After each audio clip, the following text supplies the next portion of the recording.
নমস্কার বন্ধুরা, লিপি কিচেনে আপনাদের সবাইকে স্বাগতম। তো আমি আজকে একটি নতুন রেসিপি নিয়ে এসেছি। ডালের বড়ি দিয়ে এত সুন্দর রেসিপি তৈরি করা যায়, আপনারা না বানিয়ে খেলে বুঝবেন না। আমার পুরো ভিডিওটি দেখতে থাকুন। ভিডিওটি ভালো লাগলে চ্যানেলটি সাবস্ক্রাইব করার অনুরোধ রইল। তাহলে চলুন রেসিপিটা শুরু করা যাক। এখানে দুটো বেগুন কেটে নিয়েছি লম্বা লম্বা করে, দুটো আলু কেটে নিয়েছি আর দুটো ঝিঙ্গা কেটে নিয়েছি। এখানে 1 কাপ ডাল আমি 2 ঘন্টা আগে ভিজিয়ে রেখেছিলাম, মটর ডাল।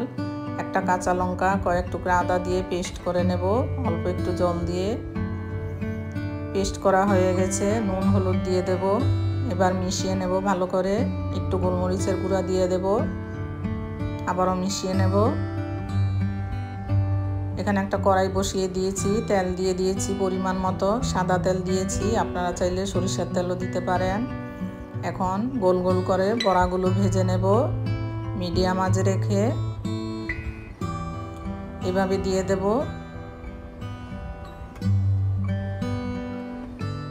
এভাবে উল্টে পাল্টে লাল লাল করে ভেজে নেব।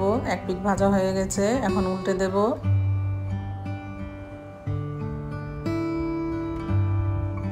ভাজাটা হয়ে গেছে, এইভাবে লাল লাল করে ভেজে নিতে হবে। এখন নামিয়ে নেব।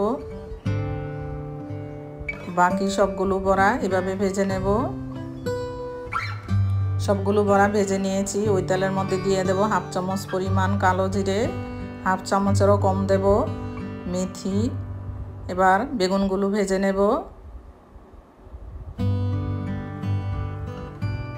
নুন দিয়ে দেব, হলুদ দেব। বেগুনগুলো লাল লাল করে ভেজে নেব, এইভাবে নাড়াচাড়া দিয়ে।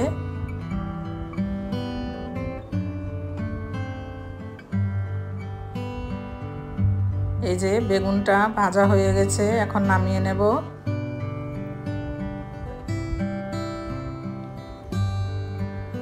ওই কড়াইয়ের মধ্যে আরেকটু তেল দিয়ে দিয়েছি।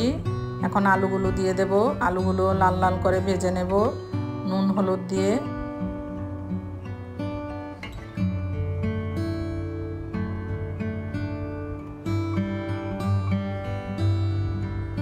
আলুগুলো ঢাকা দিয়ে ভাজবো, তাহলে আলুটা সেদ্ধ হয়ে যাবে। 2 মিনিট ঢাকা দিয়ে রাখবো। 2 মিনিট ঢাকা দিয়ে রেখেছি। দেখুন আলুটা নরমও হয়ে গেছে, লাল লাল করে ভাজা হয়ে গেছে। এখন দিয়ে দেব কাটা ঝিঙ্গেগুলো।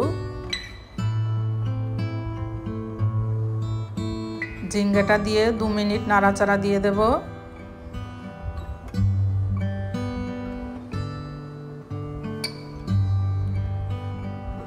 দু মিনিট নাড়াচাড়া দিয়েছি। দেখুন ঝিঙ্গেটা অনেকটা মজে গেছে। এখন বেগুনগুলো দিয়ে দেব। পরিমাণ মতো গরম জল দিয়ে দেব। জলটা একটু বেশি দিতে হবে।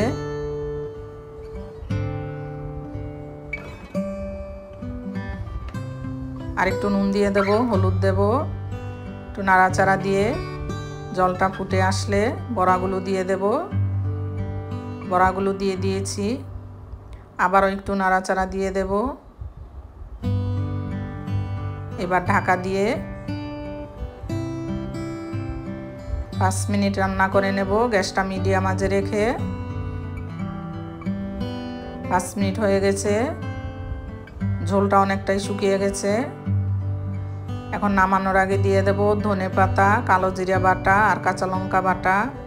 সবগুলো একসাথে বেটে নিয়েছি। 3-4টে কাঁচা লঙ্কা দিয়েছি, ঝালটা আপনাদের স্বাদ অনুযায়ী দেবেন। 1 মিনিটের মতো নাড়াচাড়া দিয়ে ঢাকা দিয়ে স্ট্যান্ডিং টাইমে রেখে দেব। গ্যাসটা নিভিয়ে ঝোলটা আরও শুকিয়ে যাবে। দেখুন কতটা সুন্দর হয়েছে, খেতেও